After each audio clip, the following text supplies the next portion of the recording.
শেষ নবী মুহাম্মদুর রাসূলুল্লাহর আগমনের প্রতীক্ষায় ছিলেন। তখন হযরত জিবরাইল আলাইহিস সালাম নবীজিকে বিনীতভাবে বললেন, হে আল্লাহর রাসূল, দয়া করে আপনি ইমামতি করুন। আজ আপনি শুধু উম্মতের ইমাম নন, আজ আপনি সমস্ত নবী রাসূলদের ইমাম, ইমামুল আম্বিয়া। তখন নবীজি সামনে এগিয়ে গেলেন এবং নামাজের ইমামতি করতে লাগলেন। তার পেছনে দাঁড়িয়ে সকল আম্বিয়ায়ে কেরামগণ 2 রাকাত নামাজ আদায় করলেন। সে এক অভূতপূর্ব দৃশ্য।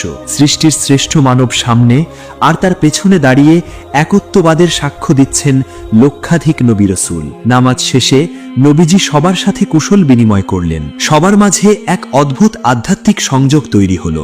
অতঃপর মসজিদের বাইরে আসমানের দিকে একটি অলৌকিক সিঁড়ি বা মেরাজ নামিয়ে দেওয়া হলো। সেই সিঁড়ি এতটাই সুন্দর যে কোনো মৃত ব্যক্তি যখন ইন্তেকাল করে তখন তার আত্মা এই সিঁড়ির সৌন্দর্য দেখেই উপরের দিকে তাকিয়ে থাকে। নবীজি সেই নূরানি সিঁড়িতে পা রাখলেন। এরপর হযরত জিবরাইল নবীজিকে নিয়ে সেই সিঁড়ি দিয়েই উপরের দিকে উঠতে লাগলেন। পৃথিবীর মায়া কাটিয়ে জিবরাইল আলাইহিস সালাম নবীজিকে নিয়ে পৌঁছালেন প্রথম আসমানের দ্বারে। আমাদের